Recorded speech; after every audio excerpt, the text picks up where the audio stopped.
Hola, ¿qué tal? ¿Cómo estáis? ¿Bien? Me alegro. Good. I hope you're all okay.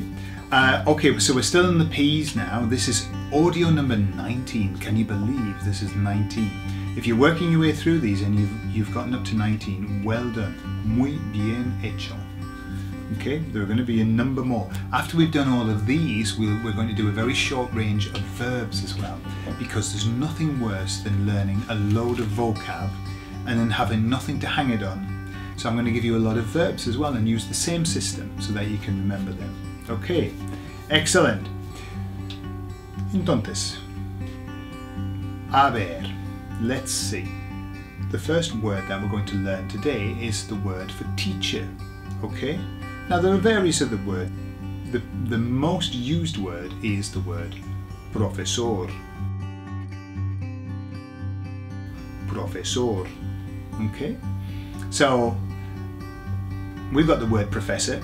All right, it's normally for university and things like that, but it's the same word. Professor, teacher. Okay? So just imagine your teacher, the old-fashioned one with a mortarboard and a cape on, teaching. Okay? I'm telling you, this is how you have to think. Profesor, teacher. Okay? Then the word for soon. For soon is pronto.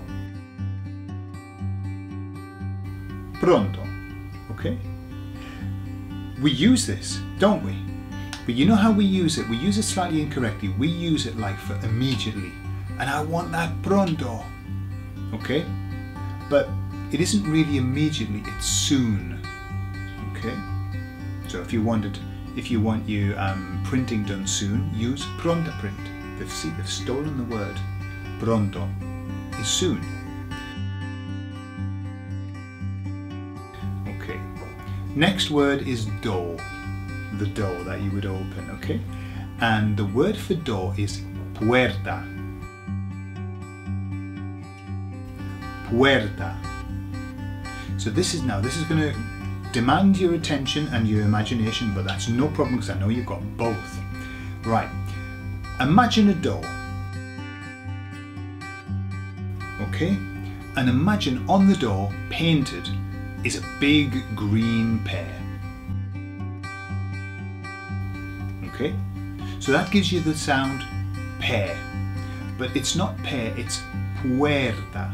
So in the middle of the pear, I'd like you to draw, in your mind's eye, a big red W, okay? A big red W, so that when you see the pear, and then in the middle of it you see a W, you know that it's puerta.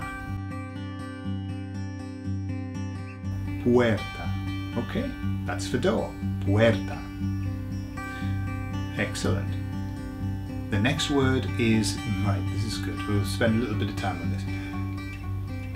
You know when you're talking, okay, and you want to say something, but you haven't quite formulated what it is that you want to say in your mind. You have the idea, but you need a little bit of breathing space, a little bit of time.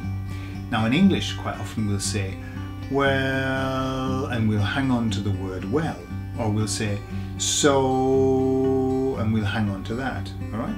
Well, as you can imagine, Spanish speakers do exactly the same. And one word that they use to do this, so, well, then, anyway, that kind of stuff, yeah, is the word pues. Pues. Okay? Pues, and they do this the word.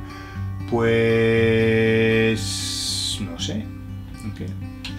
So then, well, okay, so pues. So how you can remember this is, imagine every time that you need a bit of breathing space, you need a bit of time, imagine a big red button in front of you. This is the button that you have to pues to get a bit of breathing space. So you go, well, I'm not sure what I'm going to say, I'll pues the button. Pues. And then you can carry on. Okay. Some people have that down to a fine art, and they just make these noises. And you know what we use this for as well, just as an aside. When we don't want anyone to steal our conversation off us. we want the flow. So we're talking, we have no idea what we're going to say next, but we don't want them to talk. So what we do is we use these fillers and we fill in the gap. So people aren't rude, they're not going to disturb you or interrupt you, so they just wait while you say, bueno, y pues, thinking, what on earth? I want to say something, but I don't know what it is. So pues. So you press the red button to give yourself a bit of time. Next one is the word dot or full stop. It's the same thing, a full stop or a dot. And that word is punto. Punto. Okay? So it's very similar. We've got a Fiat Punto as a car. Have you seen a Fiat Punto?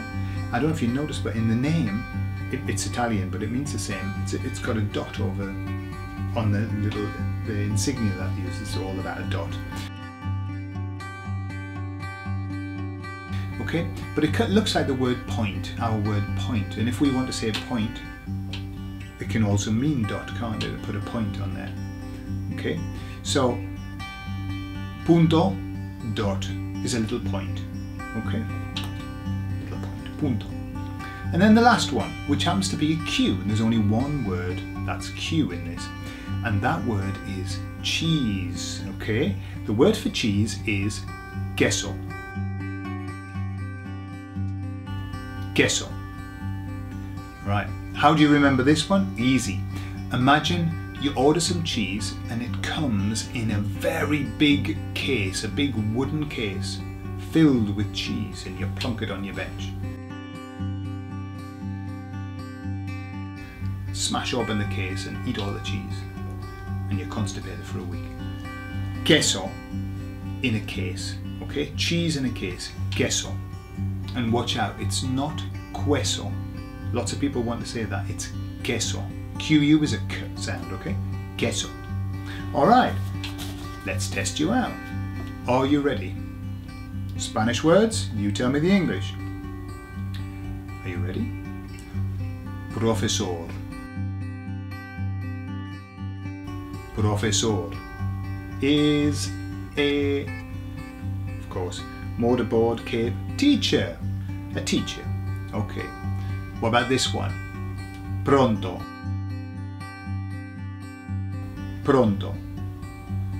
Okay, we use it wrongly.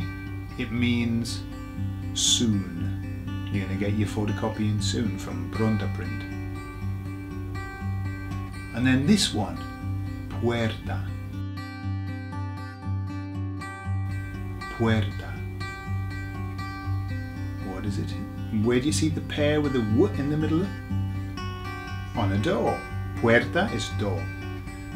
Okay. Next one. Pues.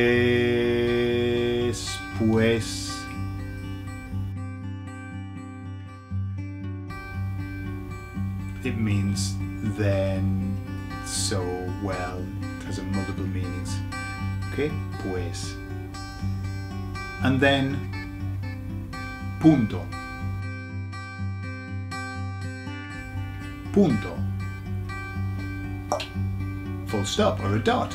Okay, they use this in emails. All right, they'll say punto com, punto co, punto uk. Yeah, punto com. So that's how they say an email. Okay, and there's just out of interest, the at sign is arroba. Just so you know, when you're doing an email address, if you hear the word arroba, that means then they're saying at. Okay. And then last one, queso. Queso. What comes in a big case? Cheese. Queso. Excellent. How are you doing with this system? Are you starting to get a feel for it? Okay, you can dip in and dip out, and dip in and dip out. Maybe some of the words you already know, maybe some of them are new. But at least here, I'm not Spanish speaking by any means, and I never profess to have the perfect Spanish accent, but I will help you with the pronunciation, because one of the important things about learning Spanish is not just learning the words, but it's learning to say them so that Spanish speakers can understand you. Okay, there's nothing worse than knowing the word and yet every time that you say it, nobody can understand what it is that you're saying. Alright, so it's important. It's important to get it right. Okay, pero estoy aquí para ayudarlos. I'm here to help you, okay? Entonces, nos vemos en el próximo, el número 20. Sí, esta vez. 20 into the next one. Okay, hasta luego chicos. Adiós.